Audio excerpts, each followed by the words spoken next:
unas masas inflamatorias, ¿no es cierto? Y esas masas inflamatorias van a debilitar la pared de los vasos sanguíneos y se van a formar aneurismas de tipo micótico a nivel de estos vasos sanguíneos comprometidos.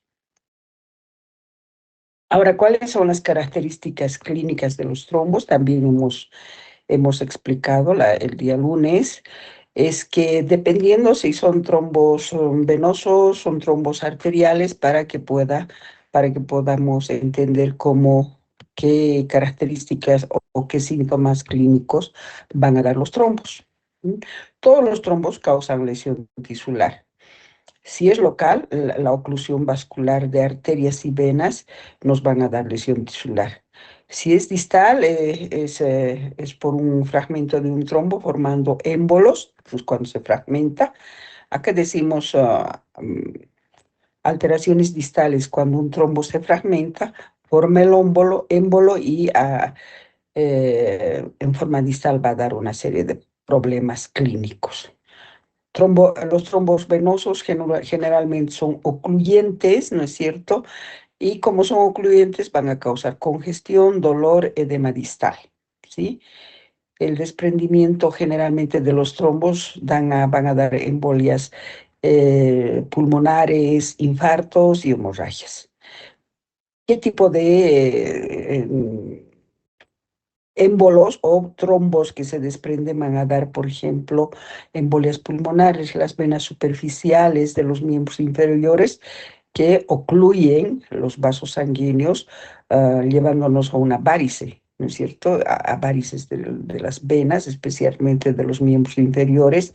Eso va a cursar con una congestión local. Generalmente las piernas varicosas tienen una congestión, una reacción inflamatoria local donde se ve edematizado, congestivo, doloroso, ¿no es cierto? Se infecta la piel, hay úlceras varicosas, especialmente en los diabéticos, ¿sí? Estos trombos de venas superficiales casi nunca se desprenden. En cambio, las venas profundas, los trombos de las venas profundas son ocluyentes, se pueden abrir colaterales y cursan con una sintomatología local en un 50%.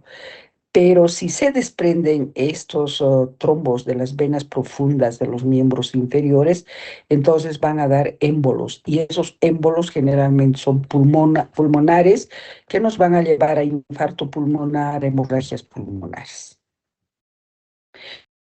Este tipo de trombos y émbolos, trombos son venosos, se asocia a una hipercoagulabilidad por la inmovilización, por ejemplo, la éstasis nos va a llevar también a este proceso de trombos y presencia de émbolos.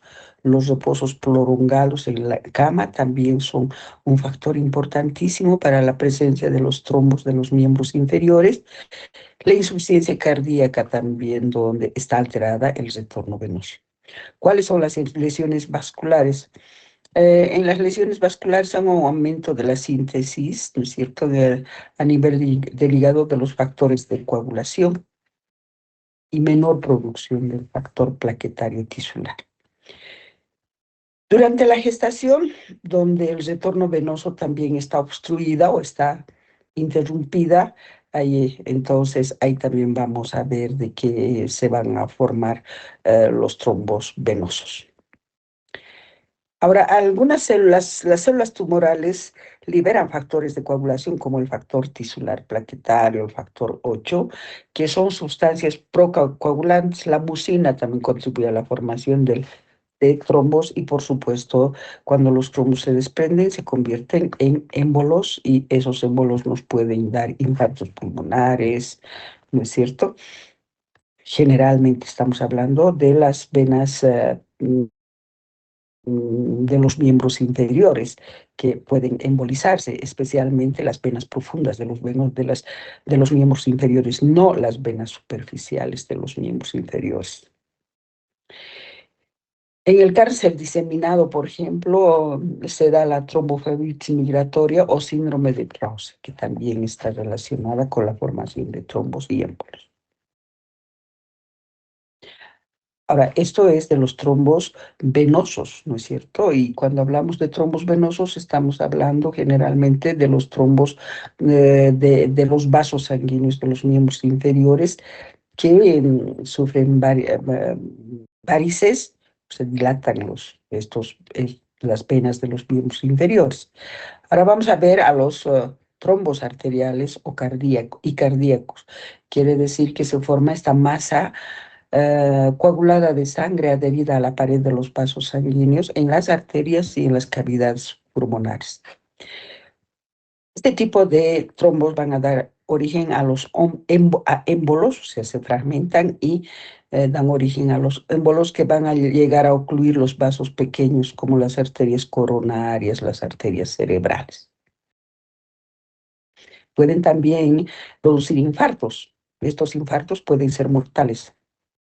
Las causas más frecuentes son la arteriosclerosis, que lesiona la célula endotelial y puede causar flujo sanguíneo anormal y ahí formarse estos tipos de trombos arteriales o cardíacos.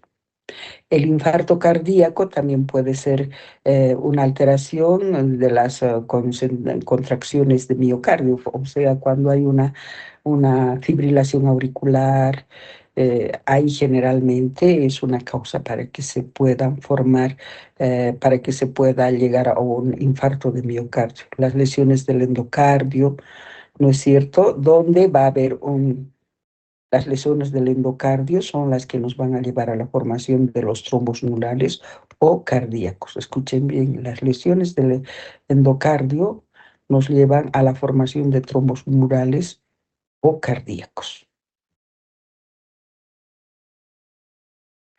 La cardiopatía reumática también provoca una dilatación de los vasos sanguíneos, fibrilación y formación de trombos. Ahora, si nosotros hablamos um, de los trombos, estoy hablando de acá de los trombos murales auriculares. ¿Qué quiere decir trombo mural auricular? Que se forman los trombos en las cavidades auriculares, ¿no es cierto? Eso se llama trombo mural auricular. Ahora existen trombos murales cardíacos y aórticos. Y estos, cuando se van a fragmentar, van a formar émbolos sistémicos. Estos émbolos sistémicos quiere decir que va a afectar a cualquier tejido, como son émbolos que van a estar circulando en la circulación sistémica, entonces van a llegar esos émbolos a cualquier vaso sanguíneo de cualquier tejido, encéfalo, riñones, intestino, vaso.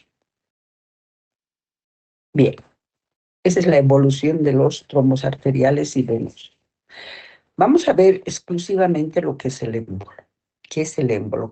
Conceptualmente el émbolo es una masa intravascular desprendida, escuchen bien, es una masa intravascular que se ha desprendido y es transportada por la circulación sanguínea y esta masa va a estar en un lugar alejado del lugar de donde se ha originado, ¿sí? Eso se llama émbolo. Un émbolo no puede ser la fragmentación, por ejemplo, de un trombo.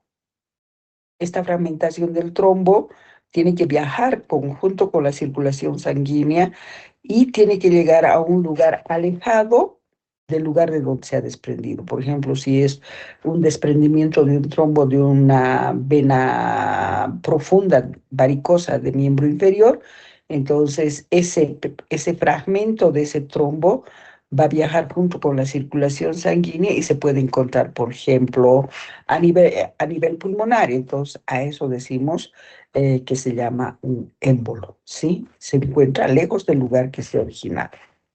Ahora, estos émbolos pueden causar disfunción, o sea, pueden alterar la funcionalidad del tejido afectado o nos pueden llevar a un infarto, a una necrosis de coagulación, ¿cierto? Dependiendo si si son fragmentos celulares que obstruyan la luz vascular en forma brusca a la circulación sanguínea. Ahora, los émbolos no siempre es fragmento de un trombo. Pueden ser también sustancias, otro tipo de sustancias sólidas. Hay en otro tipo de sustancias sólidas vemos fragmentos de un trombo, podemos ver fragmentos de hueso, podemos ver fragmentos de tejido y todo esto circulando por la sangre y que ésta se va a encontrar, estos fragmentos se van a encontrar lejos del lugar donde se ha originado. A eso se dice un émbolo sólido. Pero podrían haber también émbolos líquidos, ¿ah? Por ejemplo, vamos a ver embolia de líquido amniótico. Cuando el líquido amniótico gana o penetra a la circulación sanguínea, entonces forma el émbolo de líquido amniótico. O podría ser también un émbolo gaseoso. Dentro de estos émbolos gaseosos, por ejemplo, tenemos de que cuando se inyecta, por ejemplo, gran cantidad de aire en la circulación sanguínea, eso se convierte en un émbolo gaseoso. Bien, ya sabemos que es un émbolo. Entonces, es una masa sólida, líquida, gaseosa, que viaja junto con la circulación sanguínea y que se encuentra en un lugar lejos de donde se ha originado. Ese es un émbolo.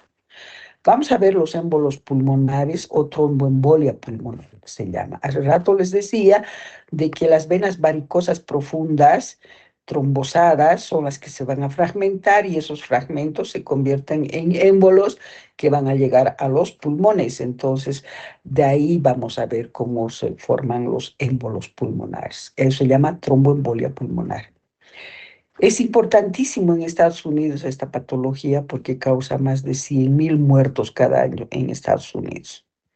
Ahí está, se origina en las venas profundas de los miembros inferiores, generalmente en las venas varicosas profundas de los miembros inferiores. En un 95%, entonces, en un 95% estos émbolos van a ir al parénquima pulmonar y van a formar la tromboembolia pulmonar.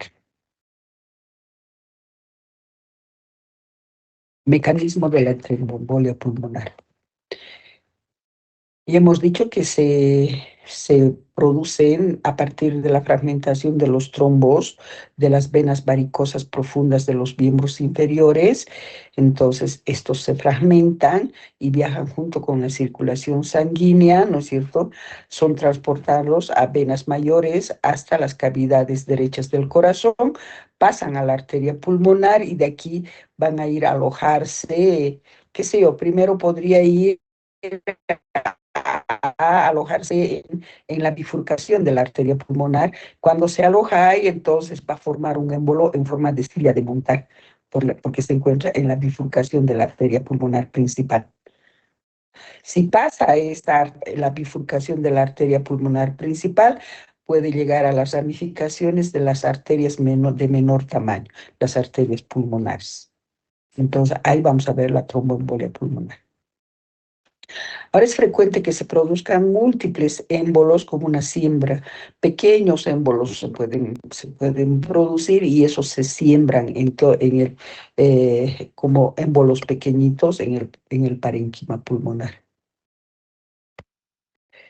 Los émbolos venosos, escuchen bien, los émbolos venosos pueden pasar de las cavidades derechas a las cavidades cardíacas izquierdas. De las cavidades cardíacas derechas, que es lo normal, podrían pasar a las cavidades cardíacas izquierdas.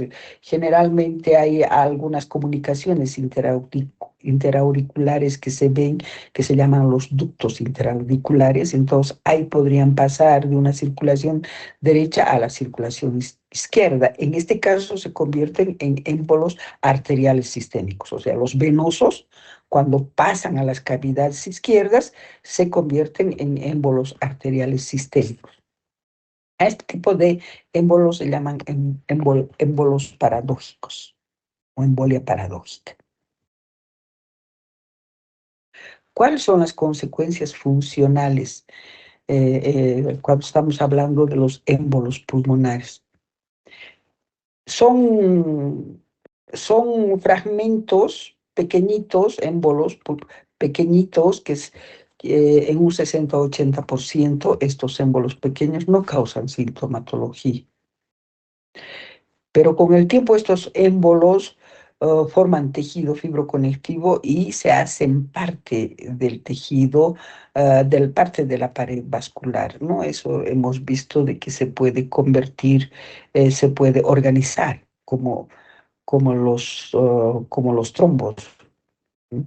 Entonces, estamos hablando de eso, que los émbolos, cuando son pequeñitos, y están pegados al tejido, se pueden convertir en tejido fibroso y ser parte de la pared vascular. O pueden formar placas fibrosas también friables, ¿sí? Ahora, si la obstrucción de las arterias pulmonares en un 60%, se produce en un 60% la obstrucción de las arterias pulmonares por este émbolo, recién va a causar síntomas, y dentro de esos síntomas puede ser que se produzca una muerte súbita cuando afecta el 60% del parénquima pulmonar, obstrucción de las arterias pulmonares, muerte súbita. La insuficiencia cardíaca, por ejemplo, nos puede dar una insuficiencia cardíaca derecha, también nos puede dar un colapso cardiopulmonar. ¿M? Entonces, no solamente nos puede llevar a una muerte súbita, sino puede producirse una insuficiencia cardíaca derecha o puede llevarnos a un colapso cardiopulmonar.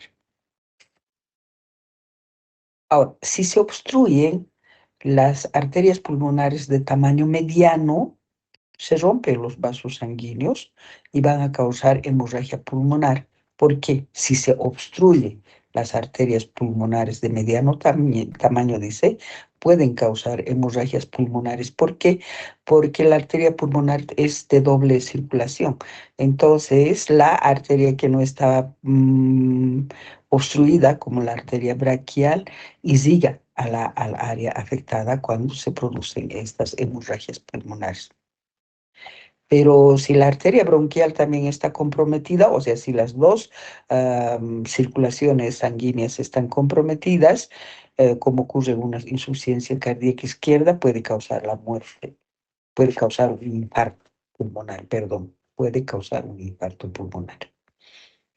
O sea, nos está diciendo de que cuando hay un émbolos pequeñitos que afectan a un 60, al tejido pulmonar, pueden organizarse y convertirse en tejido fibroconectivo vascularizado. O cuando obstruye el 60% de la circulación pulmonar, nos va a llevar a una muerte súbita, una insuficiencia cardíaca derecha o un colapso pulmonar. Pero sí estamos hablando de la obstrucción de aquellos vasos sanguíneos de mediano calibre, entonces podemos estar hablando de hemorragia pulmonar si es que se ha obstruido solamente una arteria, porque como tiene doble circulación, entonces la otra arteria va a tratar de reemplazar a la falta de irrigación por la obstrucción de una de las arterias. Pero si las dos, o sea, la arteria bronquial y la arteria pulmonar están obstruidas, entonces nos pueden causar un infarto. Infartos o hemorragias cuando es una sola. Cuando se obstruye la arteria pulmonar, nos van a dar hemorragias. Cuando se obstruye la arteria pulmonar y la bronquial, nos pueden dar infartos. La obstrucción de una de las arterias pulmonares terminales, mire, cuando hay obstrucción de la arteria pulmonar terminal, va a causar hemorragias o va a causar infartos pulmonares. Si son múltiples émbolos, causa hipertensión e insuficiencia del ventrículo derecho. Esos son los émbolos pulmonares o los émbolos venosos que llegan a los pulmones, que generalmente de las vasos sanguíneos varicosos, de las venas varicosas de los miembros inferiores, más que todo de las profundas. Entraremos a las tromboembolias sistémicas. El 80% de estos émbolos sistémicos provienen de los trombos murales cardíacos. El 80% provienen de trombos murales cardíacos, esos trombos que se hallan y que se forman en las cavidades cardíacas. Y las dos partes de estos están asociados a infarto de la pared de ventrículo izquierdo. Una cuarta parte está asociada a la dilatación de la aurícula izquierda y de la fibrilación auricular también. Ahora, estos tromboembolias se originan también en los vasos aneurismáticos aórticos, ¿m? En las placas ateroescleróticas y en vegetaciones pulmonares. Ahí es donde se originan todo la tromboembolia sistémica, ¿sí? Ya puede ser de los trombos murales, de las cavidades cardíacas, puede ser de los vasos aneurismáticos de la aorta, ¿no es cierto?, de las placas ateroescleróticas o de las vegetaciones pulmonares. Ahí es donde se originan las tromboembolias sistémicas. Los trombos venosos que dan origen a la embolia paradójica, les decía de que estos trombos venosos van a pasar hacia la circulación arterial sistémica y eso se dice embolia paradójica, ¿no es cierto? Del 10 al 15% tienen un origen desconocido, los émbolos paradójicos. Y el 75% terminan alojándose en los miembros inferiores y el 10% en el encéfalo, en el intestino, riñones y vasos. La embolia paradójica.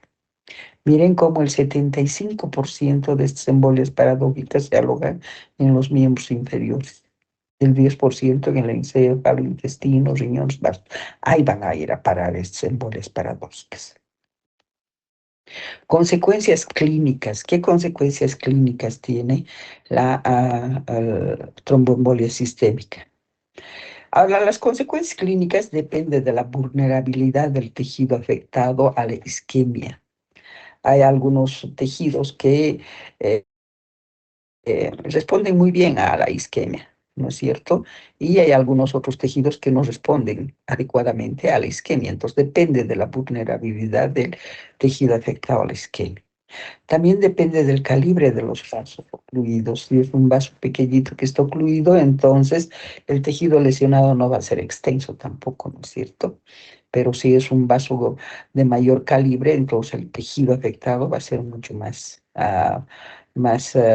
considerado y va a haber más sintomatología y más peligro. La presencia o ausencia de de la vascularización colateral también es importante. Hace rato les decía, en aquellos órganos que hay doble circulación, circulaciones colaterales, entonces si se obstruye por un émbolo un vaso sanguíneo, ¿no es cierto? Este puede causarnos hemorragia, pero el vaso contralateral o el otro vaso sanguíneo va a tratar de resolver este problema, tratando de irrigar al tejido afectado, pero causa hemorragias. También depende del calibre de los vasos ocluidos. Por lo general, el resultado es siempre un infarto tisular cuando estamos hablando de las tromboembolias sistémicas. Siempre por lo general, el resultado va a ser un infarto tisular. Embolia grasa y medular. Hay diferentes tipos de embolia. Hace rato les decía, ¿qué es embolia? Es una masa sólida, líquida, gaseosa, que empieza a viajar junto con la circulación sanguínea y se encuentra lejos del lugar que se ha originado. A eso se llama embolo. Entonces vamos a ver dentro de estas masas que producen eh, émbolos. Ahí tenemos la embolia grasa y medular. ¿En qué consiste la embolia grasa y medular? Es la presencia microscópica, dice evidentemente, de glóbulos de grasa o fragmentos de médula ósea en la vasculatura pulmonar. Es donde ahí se van a observar, en la vasculatura de los pulmones se van a observar este tipo de émbolos grasos o medulares. ¿Cuál es la causa? La causa para las émbolas grasas y para los émbolos medulares son las fracturas de hueso. Entonces, traumatismos de partes blandas y quemaduras. Esas son las causas. Fracturas generalmente cuando hablamos de la fractura de la cintura pélvica, donde está el fémur, donde está el coxis, donde está el sacro, todo eso, cuando hay fractura de estos huesos, generalmente se van a producir pequeños fragmentos de hueso y esos fragmentos de hueso van a van a ganar la luz del vaso sanguíneo porque también hay ruptura de la pared de los vasos sanguíneos, ¿no es cierto? Entonces ganan la luz de los vasos sanguíneos y empiezan a viajar junto con la circulación sanguínea. Pero en un traumatismo fuerte, por ejemplo, en accidentes de tránsito, todo eso, no solamente se fracturan los huesos, se rompen las paredes de los vasos sanguíneos, también hay lesión de las partes blandas. Entonces, aquí vamos a tener de que tejido, fragmentitos de tejidos pueden ganar la luz de los vasos sanguíneos de tejido blando. Sí, entonces gana la luz de los vasos sanguíneos y eso también se dice émbolos. En las quemaduras igual. Entonces, en este tipo de causas vamos a ver las embolias grasas y medulares, en fracturas de huesos, en lesiones de partes blandas y en quemaduras. ¿Cuál es el mecanismo? Por ejemplo, hace rato les decía, la fractura de los huesos rompe los sinusoides vasculares, la pared de los vasos sanguíneos, la pared de los vasos sanguíneos, de los sinusoides, de las vénulas o de las venas. Entonces, cuando está rota la pared de estos vasos sanguíneos, hay pues entrada de fragmentos de médula ósea. No se olviden que especialmente los huesos en la parte central tienen médula ósea y también tejidos adiposos, ¿no es cierto? Ah, y fragmentos de hueso van a llegar a la luz de los vasos sanguíneos, ¿no es cierto? Y de acá van a ir a alojarse en los pulmones. Por eso es que cuando se hacen autopsias, nosotros vamos a hallar en la vasculatura, en los vasos sanguíneos de los pulmones, todos estos elementos, ¿sí? Generalmente son hallazgos accidentales. ¿Por qué? Porque carecen de consecuencias clínicas. El 90% de las personas con lesiones óseas graves forman émbolos grasos. ¿Qué quiere decir eso? Que se fragmentan o fragmentan pequeños fragmentitos de tejido graso, o también podemos tener de que va a haber la médula ósea que va a llegar a la luz de los vasos sanguíneos, ¿sí? Igual, estos son un 10% simples hallazgos clínicos durante la autopsia cuando estamos examinando el parénquima pulmonar. ¿Cuál es el síndrome de la embolia grasa? La minoría de los pacientes presentan la siguiente sintomatología.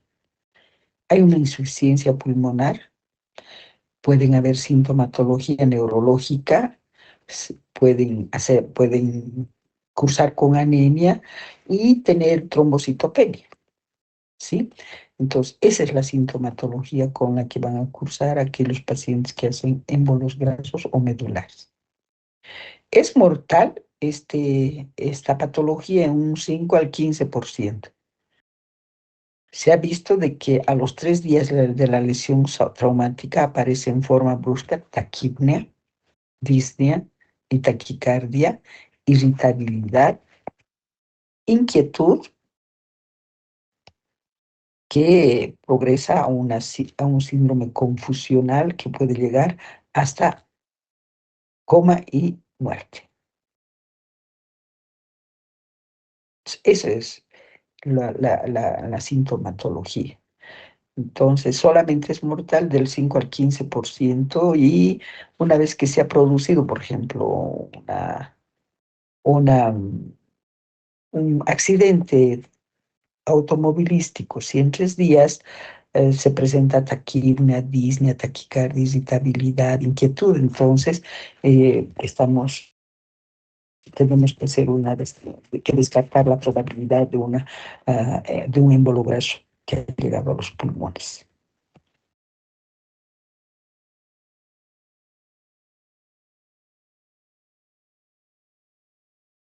Ahora bien, hablamos de la trombocitopenia. La trombocitopenia se caracteriza porque las plaquetas se adhieren a los glóbulos de grasa y después se va a producir una agregación plaquetaria, secuestro de plaquetas en el vaso. Este proceso está en relación con el exantema petequial. Este exantema petequial es un síntoma muy útil para el diagnóstico. Ahora la anemia se presenta por la agregación de los eritrocitos a los glóbulos de grasa. Después se va a producir una hemólisis y eso nos va a llevar a una anemia.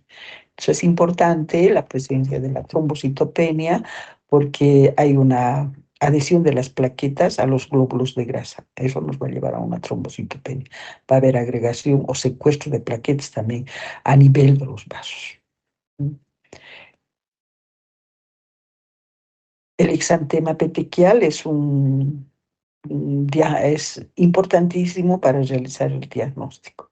Y la anemia, porque se produce por la agregación de los eritrocitos a los glóbulos de grasa. Y ahí van a ser hemolizados los glóbulos, los eritrocitos o glóbulos rojos, y eso nos va a llevar a la anemia. Bien, ¿cuál es el mecanismo del síndrome graso? El mecanismo del síndrome graso es obstrucción mecánica y daño bioquímico. ¿En qué consiste la obstrucción mecánica? Los microtrombos de grasa y los agregados de eritrocitos y plaquetas pueden ocluir la microvasculatura pulmonar y cerebral. Entonces, eso nos va a llevar a todos los síntomas pulmonares y cerebrales. Ahora, la liberación de los ácidos grasos libres de los glóbulos de grasa causan lesión tóxica local al endotelio. Y eso va a empeorar el cuadro. Entonces tenemos obstrucción mecánica y daño químico. La obstrucción mecánica es formar microtrombos de grasa que van a estar ocluyendo la microcirculación pulmonar o cerebral. Esa es la obstrucción mecánica. Y el daño bioquímico es que se liberan ácidos grasos libres de los glóbulos de grasa y esos van a producir una lesión tóxica al endotelio, empeorando el cuadro.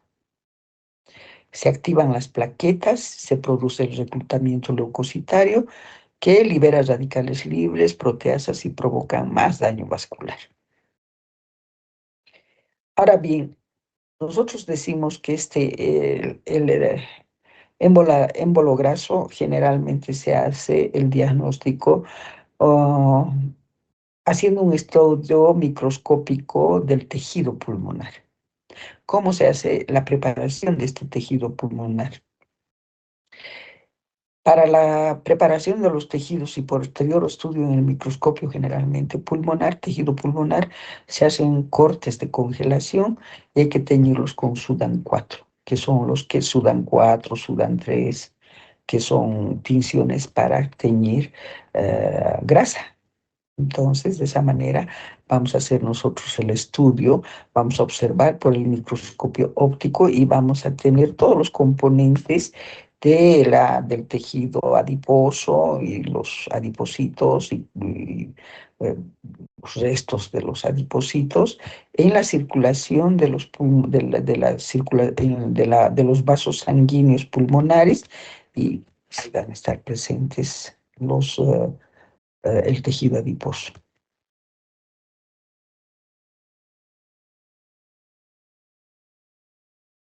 Vamos a pasar a ver la embolia gaseosa. Hasta ahora hemos hecho tromboembolias, embolias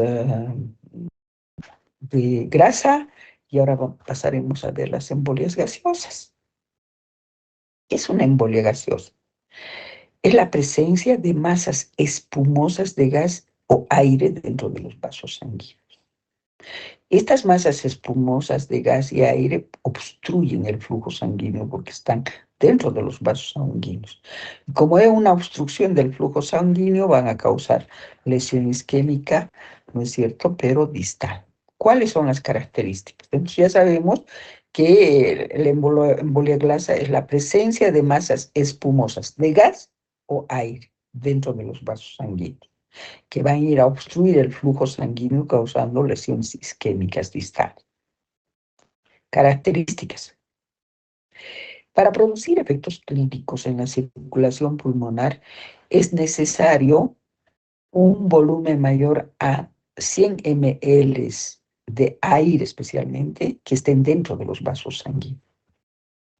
100 ml de aire en los vasos sanguíneos. O sea que cuando nosotros hemos, alguna vez en algunas películas he visto que inyectan aire cuando quieren matar a alguien, ¿no es cierto? Inyectan aire en las jeringas, pero tiene que haber mayor a 100 ml que estén inyectando la sangre a los vasos sanguíneos y eso es mortal.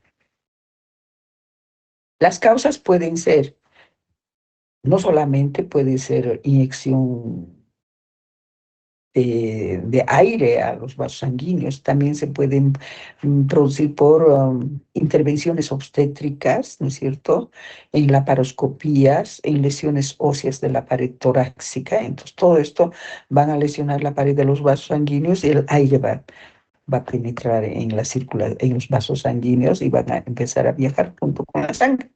Entonces, también hay que tener mucho cuidado en este tipo de se podría decir manipulación médica. Ahora, ¿qué es el síndrome de descompresión?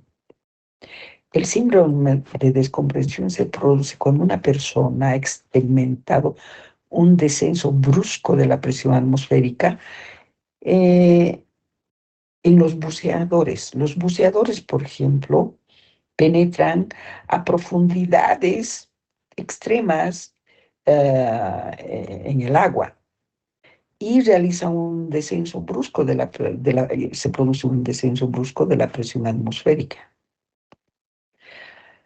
Entonces se respira aire a alta presión. Aquí se disuelve cantidades importantes de gas de nitrógeno en los tejidos y en la sangre. Cuando, cuando ocurre eso, cuando las personas bajan rápidamente a los buceadores, entonces va a haber un descenso brusco de la presión atmosférica, ¿no es cierto? Y va a haber un aire, se va a presentar la respiración a altas presiones a través de esos tubos, ¿no es cierto?, que utilizan para tener oxígeno. Entonces ahí se van a disolver cantidades importantes de gas de nitrógeno en los tejidos y en la sangre. Sí, se asciende demasiado rápido a la superficie, el nitrógeno se desprende. Esos nitrógenos que se han formado en los tejidos y en la sangre se van a desprender y van a formar masas espumosas que van a viajar junto con la sangre dentro de los vasos sanguíneos. Por eso es que los buceadores tienen que volver a salir a la superficie lentamente para que estos gases de nitrógeno puedan diluirse, ¿sí? Puedan diluirse, pero cuando hacen un ascenso rápido, brusco, no permite la dilución de estos gases de nitrógeno. Entonces, ¿qué vamos a tener? Se van a juntar, ¿no es cierto?, los nitrógenos y se van a formar masas espumosas de nitrógeno dentro de la circulación sanguínea y eso nos va a llevar a una embolia gaseosa.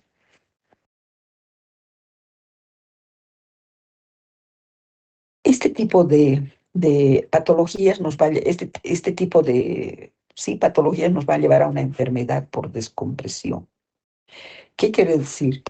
La enfermedad por descompresión, cuando estamos viendo la forma aguda, se forman rápidamente las burbujas de gas o de nitrógeno en los músculos esqueléticos y en los tejidos de soporte de las articulaciones. Esas burbujas de nitrógeno de gas va a causar intenso dolor en la forma aguda. ¿Mm? Y en la forma crónica se va a hablar de una enfermedad de los cojones, donde los émbolos de gas en el sistema esclerótico va a causar necrosis isquémica. Entonces, cuando estamos hablando de la enfermedad por descompresión, la forma aguda es intenso dolor a nivel de las articulaciones. ¿Por qué? Porque estos burbujas de gas se depositan en los músculos esqueléticos y en los tejidos que soportan las articulaciones y eso va a crear intenso dolor. Y en la forma crónica se van a formar estos émbolos en el sistema esquelético y nos va a dar necrosis isquémica. Tratamiento. En el síndrome de descompresión de forma aguda se introduce a los pacientes en una cámara, ¿no? En esa cámara con una presión suficientemente alta para forzar la dilución de las burbujas de gas o de nitrógeno. Y después se va a someter a una descompresión lenta que permite la reabsorción gradual de los gases, impidiendo que se vuelva a formar las burbujas de nitrógeno o de gas que van a obstruir los vasos sanguíneos. Entonces, una descomprensión, el tratamiento es la descomprensión colocando en cámaras especiales para diluir las burbujas de gas. Bien, muchachos, La, el lunes vamos a hacer embolia de líquido amniótico y el resto del tema. Gracias.